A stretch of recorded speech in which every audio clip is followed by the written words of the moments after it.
What's up, guys? How's it going? Avid Geek here. I've been trying to make this video for a while. Just recorded it, didn't work out. Trying to find time.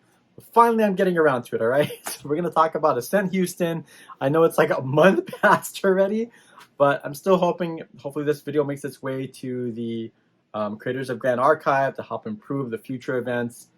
Kind of my experience as someone who doesn't typically play card games or go to these events. This is my first one ever going to.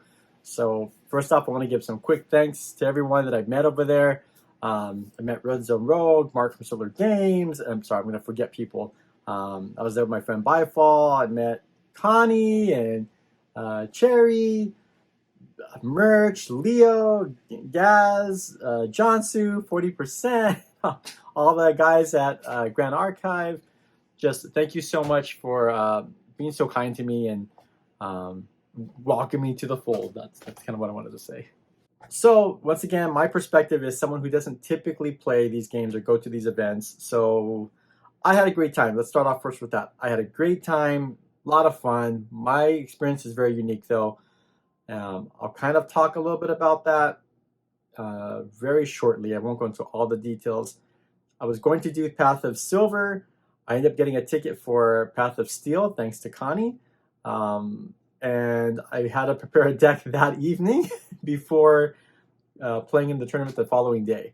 So not ideal when trying to put together a deck, but I had a blast. I enjoyed myself. I had a great time. All I cared about was as long as I had fun and I didn't just completely dive, bomb dive my matches, I'm good.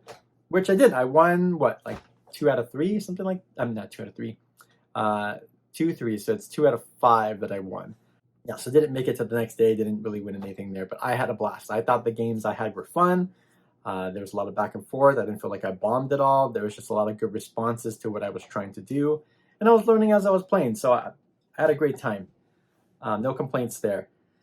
Now, my experience, like I said, was different because the following day, which was that Sunday, I was helping Shinja and Team 32, Ken and all of them set up for the stream. So I was setting up for the commentators. I was setting up all of the camera equipment, the cabling, the backgrounds, all that stuff. I was doing a lot of that stuff. So behind the scenes things, which I enjoy. I like that stuff a lot. So to me, that was special. I got to be actually a part of the very first Ascent ever. So that'll be always ingrained in my mind, right? Going forward as this game continues to grow and if it continues to live on, I was there. I was there.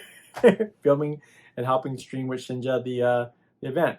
So great meeting them as well, Team 32. Thank you so much for your time and for allowing me to go ahead and help out. Really appreciate that. So that was kind of my experience. Like I said, it's very unique to me. I might have enjoyed it a little bit more because I was a part of a little bit of everything and got to play. Didn't do any side events, but that was my experience. Now, let's talk about first the good, right? We should always start with the good, I guess. The good of it was the event went really well. Pretty much no issues at all. Everything looked great. The banners were fantastic. A lot of people showed up. The tournament went relatively smooth. There was one hiccup, and we'll talk about that on kind of the bad, but it's not really that bad. Everyone seemed like they were having fun. The tournament really went really well. What else could I say? The side events, I heard that people really love the side events. You can watch Red Zone Rogue's video. He did a lot of the side event stuff. We just enjoyed ourselves. Everyone seemed to be having fun. It was nice to see everyone together and to see it actually go relatively smooth. Like no issues. The devs looked happy. Obviously they're always stressed out and worried about what's going on, but it went without a hitch pretty much. There could have been way more things that happened for the first one and it just went fine. So no problems on that. So I would say overall the event was a success. No issues there. Now the bad. Now there's more things I can say about the bad specifically because things went so well, right? Now, with the bad, first off, we got bags. So when we got to the event, they gave us these big bags and they were pretty tall, beautiful looking bags, but hardly anything in it. So let me give you an example. Where is my stuff? There we go. So we got, I'm dropping everything here. We got some Sylvie dollars. So to use them for the side events, but they were like, they're paper. Then you have your badge with the lanyard, but it's flat. and you get not these are the foil promo cards, but you got promo cards that were non-foil. So imagine this stuff is just stacked like this in a tall bag like this. All this room wasted. I know there are VIP packages and a couple other things. You got a dice box and everything else, but for those who got the standard tickets, it looked like a waste of space in the bag. So if you, I mean, everyone can kind of relate to this, right? If you ever gone pick up a bag of chips and it looks like it's full and you open it and like half of it's air, that's kind of what it feels like when you're seeing that. They should have gave smaller bags. Now, why didn't they? I have no idea. Perhaps they just thought it'd be more cost efficient to do all one size bags. Plus, the other piece that was tied to the bag, right, which could have been improved on, was the fact these foils were not available. These foils were not available at all. Because they didn't have the foils and we had to mail them out, they didn't have the trade-in promo either. We didn't get to see the final design. Because they were lacking a few things and that bag seemed so empty, they should have threw in a couple of extra things in there. So a couple of packs of FTC, a couple of packs of Alter. It didn't matter, just something in it to help feel like, okay, we didn't have this at the event, which we were hoping to have, but here's something to make up for it, right? I think that would have been an improvement. So if you're missing anything from what you're supposed to deliver for the event, fill it up with something. Like just put something in there. But those were the bad things, right? The bag, the fact that the foils weren't there, they didn't have them, so we had to fill out a form in order to get them mailed to us. No idea when they were going to come in.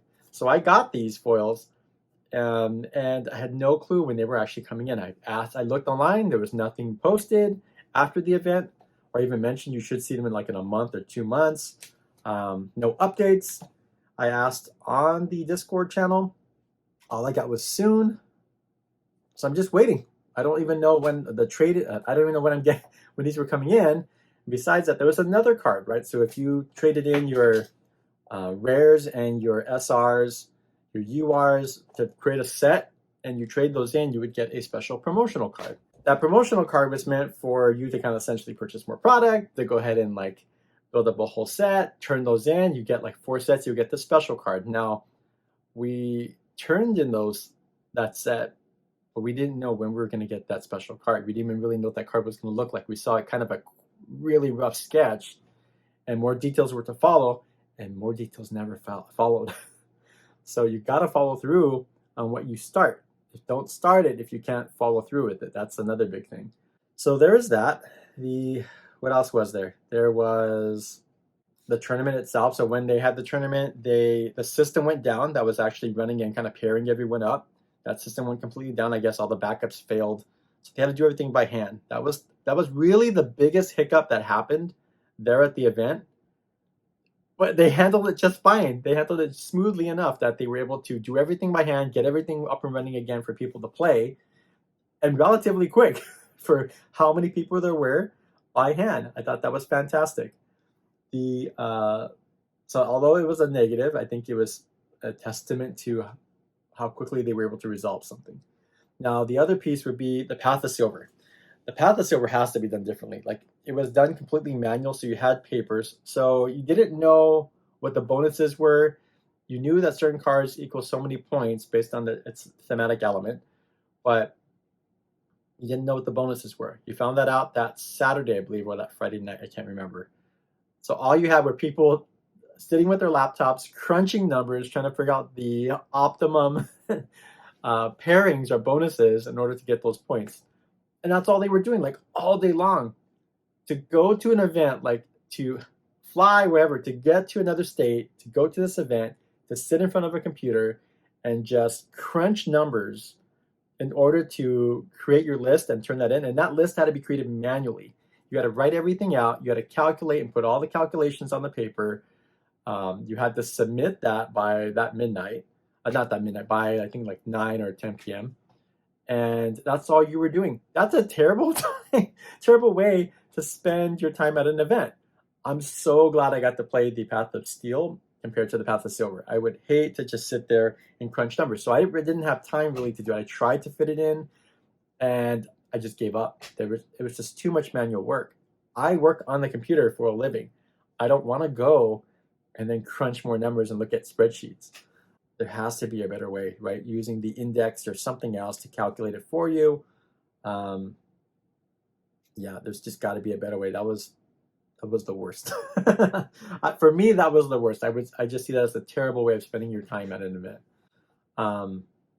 I guess the people there, they had like one person, they kind of grouped up. They have one person that kind of crunched all the numbers and running scripts or whatever else. So highly sophisticated versions of, looking and calculating those bonuses, while the rest of the group played the events and got signatures on their mats and everything else. So yeah, that's kind of it. That was the good. The event went great. I had a great time. Looking forward to the one in Ontario, California. Going to be going to that. Super excited. Can't wait to do it again. So Shinja, if you need help again, I will help out with streaming and setting up things. Let me know. I'm hoping to play over there, but like I said, as long as I have good matches and I have fun, regardless if I win or lose, that's what matters. So I got a promo card. This is the foil version of Hasty Messenger. I told you before, I got these little like passes, these with a lanyard. You can probably see in the back, that's the other one. So there's the pass with the lanyard hanging on my curtains. I also got this thing. So Cherry made these. These sold out immediately. So on the trade night, we had these things. These are great. I love this. This is awesome. Cherry, if you can, like I suggested to you over there, put your Twitch handle or something else on here that maybe they can find out more about you. Because this is kind of it. I don't know who. If I didn't know you, I don't know who made this or where else I can find more stuff like this. But good on you. I'm glad you sold those out quickly. Anyways, guys, thank you so much for watching. Sorry for being so late. I'm also limited in terms of how I can edit things at the moment. That's a whole nother story. But hoping to post up more content soon.